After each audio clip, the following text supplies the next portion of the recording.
മുറുകെ പിടിച്ചുകൊണ്ട് സ്വാതന്ത്ര്യ സമരത്തിന്റെ മുൻനിരയിലുണ്ടായിരുന്ന ഗാന്ധിയുടെ ദർശനങ്ങൾക്ക് വളരെയധികം പ്രസക്തിയുള്ള ഈ കാലഘട്ടത്തിൽ കുട്ടികളിലേക്ക് അങ്ങനെയുള്ള ആശയങ്ങളും ദർശനങ്ങളും എത്തിക്കുന്നതിൽ ഗാന്ധി ക്ലബിനുള്ള പങ്ക് വളരെ വലുത് തന്നെയാണ്. ഏതായാലും നമ്മുടെ സ്കൂളിൽ നിന്നും ഇന്ന് നമ്മൾ ഉപയോഗിക്കപ്പെടുന്ന പണത്തിന് വേണ്ടി ഏതൊരു പൈസ ആവട്ടെ, 2000 നോട്ടാവട്ടെ, 500 നോട്ടാവട്ടെ, ഏത് പൈസ എടുത്താൽ, പണം എടുത്താൽ, നമുക്കെടുത്താൽ അതിന്റെ ഗുണകരമാകുന്ന മക്കളാവണം. മറ്റുള്ള മോശപ്പെട്ട രീതിയിലേക്ക് കുട്ടികൾ പോകരുത്. ഇത്തരം കാര്യങ്ങളൊക്കെ നമ്മുടെ സ്ഥാപനത്തിൽ നിങ്ങൾ പറഞ്ഞിരുന്നു. അതിൽ തെറ്റുകുറ്റമൊന്നും നിങ്ങൾ കാണരുത്. ഇവിടെ യോഗ്യതകളായാലും അതിലൊക്കെ നിങ്ങൾ ഉൾപ്പെട്ട് നല്ല കുട്ടികളായി തീർന്ന് ഇതിന്റെ ഭാഗമാക്കാവാൻ നിങ്ങൾ കുട്ടികളെ ഔപചാരികമായ ഉദ്ഘാടനം നിർവഹിച്ചായി പ്രഖ്യാപിച്ചുകൊണ്ട് നിർത്തുന്നു. നന്ദി. നിങ്ങളുടെ ക്ലബുകളിലൂടെ നിങ്ങൾ നേടുന്ന നിങ്ങളുടെ അനുഭവങ്ങളാണ് ജീവിതത്തിൽ നിങ്ങൾക്ക് നല്ല നല്ല പാഠങ്ങൾ തരുന്നത്. നല്ല ട്രെയിനിങ്ങുകൾ നടക്കും, ക്യാമ്പുകൾ നടക്കും, സാമൂഹികമായുള്ള സമ്പർക്കങ്ങൾ നടക്കും. അപ്പൊ അതിലൊക്കെ നിങ്ങൾ ഏറ്റവും സജീവമായിട്ട് പങ്കെടുക്കുമ്പോൾ നിങ്ങൾക്കുണ്ടാകുന്ന ഉണർവാണ് നിങ്ങളൊരു പക്ഷെ പഠിച്ചുണ്ടാക്കുന്ന മാർക്കിനേക്കാൾ വലിയ ഉണർവ് എന്ന് നിങ്ങൾ തിരിച്ചറിയണമെന്നാണ്. ഹ്യൂമാനിറ്റീസ് എന്ന് പറയുന്ന ഒരു ശാഖയെ കുറിച്ച് നേരത്തെ സാർ സൂചിപ്പിച്ചിരുന്നു. ഹ്യൂമാനിറ്റേറിയൻ ആറ്റിറ്റ്യൂഡ് ഉണ്ടാവുകയും ഹ്യൂമാനിറ്റേറിയൻ ചിന്താഗതി ഉണ്ടാവുക എന്ന് പറയുന്നതാണ് ഒരു മനുഷ്യന് ഏറ്റവും വേണ്ടത്. അതാണ് നിങ്ങൾ ഇത്തരത്തിലുള്ള ക്ലബുകളിലൂടെ നേടിയെടുക്കുന്നത്. അതിലേറ്റവും പ്രധാനമാണ് സോഷ്യൽ ക്ലബ് എന്ന് പറയുന്നത്. ഇത്തരത്തിലുള്ള പ്രവർത്തനങ്ങളിൽ നിങ്ങളുടെ സജീവ സാന്നിധ്യം ഉണ്ടാകണം. ജീവിതത്തിന്റെ ഘട്ടങ്ങളെ നേരിടാനുള്ള എല്ലാവിധ അഭ്യാസങ്ങളും പയറ്റേണ്ട കളരികളാണ് നിങ്ങളുടെ ക്ലബുകൾ. ഈ സോഷ്യൽ സയൻസ് എന്ത് മേഖല പ്രവർത്തിക്കുന്ന ആളായിക്കൊണ്ട് നിങ്ങൾക്ക് കൈകാര്യം ചെയ്യാൻ പോകുന്നത് സാമൂഹ്യ ജീവിയായ മനുഷ്യരെയാണ്. അപ്പൊ അതുകൊണ്ട് SS ക്ലബിൽ ചേരുന്ന കുട്ടികൾക്ക് മറ്റുള്ള ക്ലബിൽ വ്യത്യസ്തമായിട്ട് ഒരുപാട് സാമൂഹിക ബോധവും സാമൂഹിക ഉത്തരവാദിത്വം ഉണ്ടായിട്ടുണ്ട്. അങ്ങനെ നല്ല സാമൂഹിക ഉത്തരവാദിത്തമുള്ള പൗരന്മാരെ നിങ്ങൾ വളരട്ടെ എന്ന് മാത്രം പറഞ്ഞുകൊണ്ട് എല്ലാവിധ വിജയവും പറയാനുള്ള കാര്യങ്ങളൊക്കെ എല്ലാവരും പറഞ്ഞു. എനിക്ക് വ്യത്യസ്തമായിട്ടുള്ള ഒരു കാര്യം നിങ്ങളോട് പറയാനുള്ളത്, നേരത്തെ ക്ലാസ്സിലൊക്കെ പറഞ്ഞ് കയറി വന്ന് ഭീഷണിപ്പെടുത്തുന്ന പോലെ തന്നെ ഇവിടെയും ഭീഷണിയാണെന്ന് കരുതരുത്. കഴിഞ്ഞ മത്സരങ്ങളൊക്കെ നടന്നപ്പോൾ നമ്മുടെ SS ക്ലബില് സജീവമായിട്ട് പങ്കെടുക്കണം. നല്ല വെറൈറ്റി പ്രോഗ്രാമുകളൊക്കെ ഉണ്ടാവും. അതിനകത്ത് എല്ലാവരും പങ്കെടുക്കും. നമ്മുടെ സോഷ്യൽ സയൻസ് ക്ലബ് മെമ്പേഴ്സിന് എല്ലാവിധ ഭാവങ്ങളും വരികയാണ്. ഒരു കാര്യം പ്രത്യേകമായിട്ട് പറയുന്നത്, സൗണ്ട് മുൻപ് കേട്ട് പരിചയമുള്ളവർക്ക് അറിയുണ്ടാവും, വളരെയധികം സ്ട്രെസ് കൊണ്ടാണ് ഞാൻ സംസാരിക്കുന്നത് തന്നെ. ഇപ്പൊ പാടുമ്പോൾ അതിൻ്റെതായിട്ടുള്ള കുറെ പ്രയാസങ്ങൾ ഉണ്ടാവും. എങ്കിലും നമ്മുടെ ക്ലബിന് ഒരു നല്ലൊരു പാടുക എന്നുള്ളത് വലിയൊരു ഭാഗ്യമായിട്ട് ഞാൻ കരുതുന്നത്.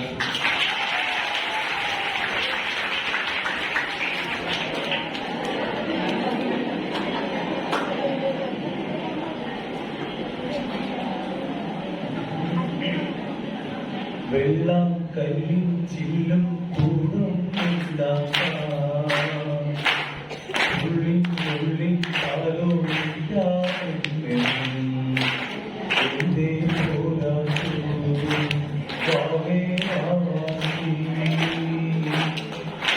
കുളങ്ങളിൽ കുളിക്കുന്ന നീളപ്പാട്ടിന്റെ കൂട്ടുകാരി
ഇന്നത്തെ പരിപാടി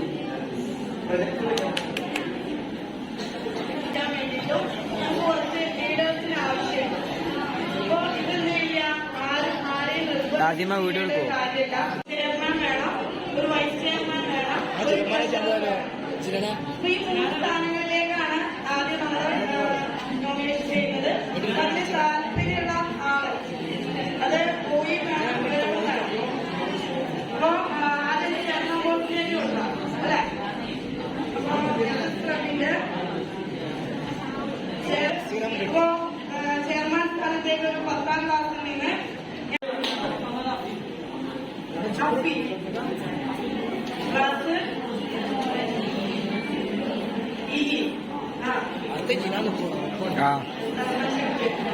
ജീന നിന്നല്ലേ ഇനി ഒരു വൈസ് ചെയർമാൻ സ്ഥാനത്തേക്ക് 9ാം ക്ലാസ്സിൽ നിന്നാണ് വൈസ് ചെയർമാൻ. കിട്ടിയ ചാൻസ് ആണ്.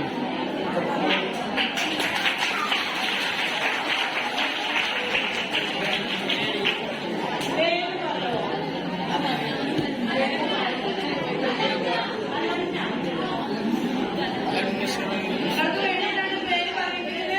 ഇനി നമ്മുടെ എക്സ് ക്ലബിന്റെ വൈസ് ചെയർമാൻ ആണെങ്കിൽ എവിടെ നിന്നാലും മനസ്സിലാക്കണം ചെയർമാൻ ആരാണ്, വൈസ് ചെയർമാൻ ആരാണ്, നിങ്ങൾ അറിയണം. ഓക്കെ, അതങ്ങനെ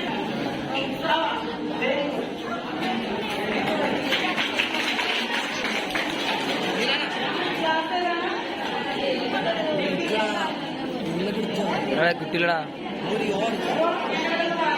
നമ്മുടെ 2022-23 അധ്യയന വർഷത്തിലെ എസ് രൂപീകരണവുമായി ബന്ധപ്പെട്ട അതിന് ഉദ്ഘാടന ചടങ്ങായിരുന്നു നടന്നുകൊണ്ടിരുന്നത്. അതിലെ എസ് ക്ലബിന് ഈ ഒരു വർഷം മുന്നോട്ട് നയിക്കുന്നതിന് വേണ്ടിയിട്ട് ചെയർമാൻ സ്ഥാനത്തേക്ക് സെലക്ട് ചെയ്തിരിക്കുന്നത് മുഹമ്മദ് അഫീൻ പത്തിരി.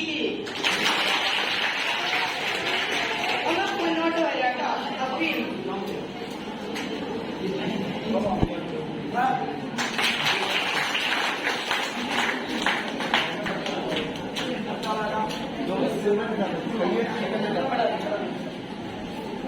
അടുത്ത എസ് ക്ലബിലെ വൈസ് ചെയർമാനായിട്ട് തെരഞ്ഞെടുക്കപ്പെട്ടിട്ടുള്ളത് അലംന 9 ടി